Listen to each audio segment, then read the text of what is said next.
Hello viewers, welcome to यूरॉन urologist on air.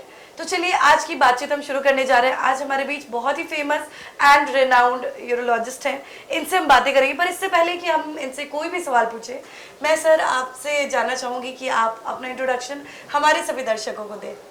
मैं professor doctor A K. Malviya हूँ, जो कि पटना मेडिकल कॉलेज हॉस्पिटल में कार्यरत हूँ। मैं लगातार 35 साल से पटना मेडिकल कॉलेज में कंटिन्यूअस काम कर रहा हूँ।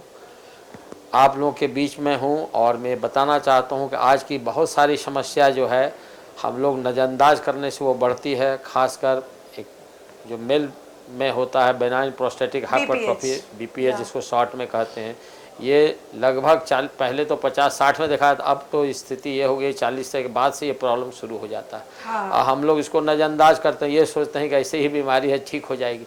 मुख्य जो इसका लक्षण होता है वो होता है कि रात में पेशाब ज़्यादा करने के लिए उठना, पेशाब रुक के होना, पेशाब शुरू करने में टाइम लगना, और कभी कभी पेशाब रुक भी जाना। कभी कभी पेशाब में बार बार इन्फेक्शन होता है, इससे जलन वगैरह होता है। हाँ। तो हम लोग सोचते हैं ऐसे ही दवा कहीं कोई से कभी किसी से पूछ के दवाई दुकान से ले लेते हैं और उसका खामियाजा हम लोग को बाद में भुगतना पड़ता है।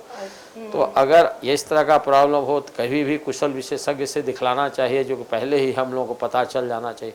साथ में बीपीएच के साथ कैंसर प्रोस्टेट एक पहेली है। कैंसर प्रोस्टेट जो होती है वो भी करीब करीब सिम्टम मिलता जुलता है, लेकिन उसमें कुछ खास लक्षण है। फ्रीक्वेंसी अर्जेंसी ज़्यादा होती है, जल्दी जल्दी पेशाब करना, बार बार पेशाब करना। ऐसा होता है कि पेशाब करने समय काफ़ी दर्द करना, बाद धीरे धीरे फिर दर्द शुरू हो जाता है दूसरे जगह में भी। जब इस तरह की बात हो तो उसमें भी हम लोग को अलर्ट होना चाहिए, कुछ जांच कराना चाहिए, जिसे देखना चाहिए कि सही में हम कैंसर प्रोस्टेट के मरीज़ तो नहीं है। उसमें साधारण बात है, पीएसए लोग कराते हैं, डॉक्टर से एग्जामिनेशन पिया कराते हैं, फिर कुछ जो जांच कहा जाता कराया जाता है। तो अभी का जो समय है, अवेयरनेस सबसे मुख्य है। अगर हम पहले कहा गया है prevention is better than cure, अगर हम पहले से ही होशियार हैं तो हम कभी गड्ढा में नहीं गिर सकते हैं। और अगर हम ध्यान नहीं दिए तो गड्ढा में गिरना है, कोई नहीं रोक सकता है।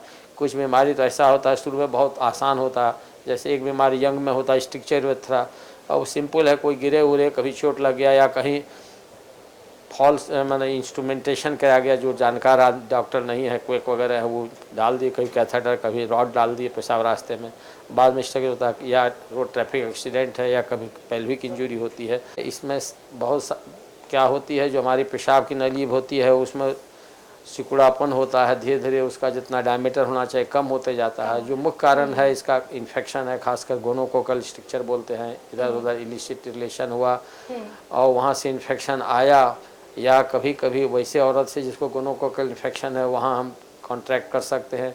या इंजरी जब भी यूरेथ्रा का होता है, जैसे कि रोड ट्रैफिक एक्सीडेंट है, कभी कोई एट्रोजनी हुए होता है, कभी कोई इंस्ट्रूमेंटेशन से होता है। तो ये जब शुरू होता है तो बड़ा सिंपल सिम्टम देता है, पेशाब में जलन होता है, पेशाब रुक रुक के आता है, खासकर ये यंग मेल में होता है। और जब हम इसको जोड़ लगा के, उस समय जवानी के जोड़ में जोड़ लगा के पेशाब तो करते जाते हैं, लेकिन धीरे धीरे धीरे धीरे इसका परिणाम दुष्परिणाम आते रहता है। जब भी इस तरह का समस्या हो तो ज़रूर कुशल डॉक्टर से दिखाना चाहिए, जांच कराना चाहिए, जिससे कि हम पहले ही अलर्ट हों। तो अभी जो सबसे बड़ी समस्या हम लोगों की है कि हम लोग ये बात को समझ नहीं पाते हैं कि क्या बीमारी है, इसका क्या रूप लेगा। आगे हम बढ़ें तो बहुत सारा बीमारी आप आते हैं, लड़कों में कहेंगे कि हमको जो है धात का बीमारी है, इतना पेशेंट आता है, रोज़ 10-5 पेशेंट इसी आता है। वो बीमारी नहीं भी जाना बहुत ज़रूरी है, नॉर्मल फेनोमेना है।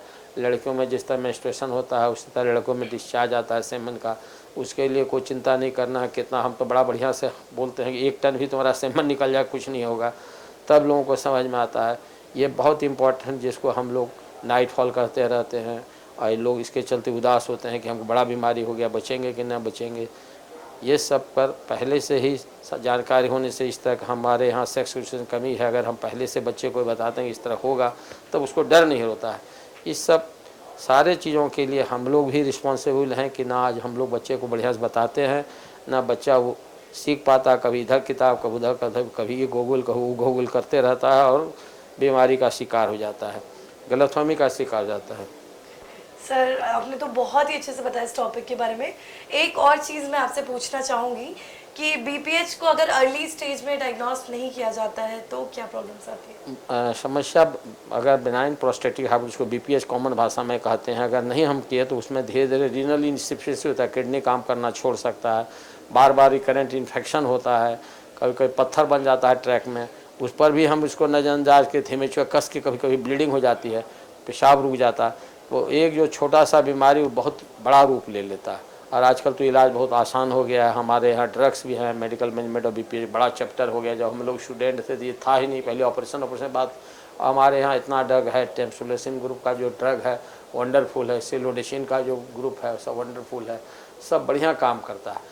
ये सब हम लोग अगर लेते हैं तो क्या होता है कि हम लोगों को जो आगे कॉम्प्लिकेशन है वो देखने की जरूरत है। बहुत सारे मरीज तो इसी पर ठीक हो जाते हैं। कुछ डाइटरी ख्याल करके भाई कब्ज न होने दो, पानी कम पियो, जो कैफीन वगैरह का प्रोडक्ट है वो कम पियो, इससे काफ़ी आराम होता है। Thank you so much sir, आपने हमारे दर्शकों को इतना कुछ बताया, इसके लिए धन्यवाद करती हूँ आपका। शुक्रिया।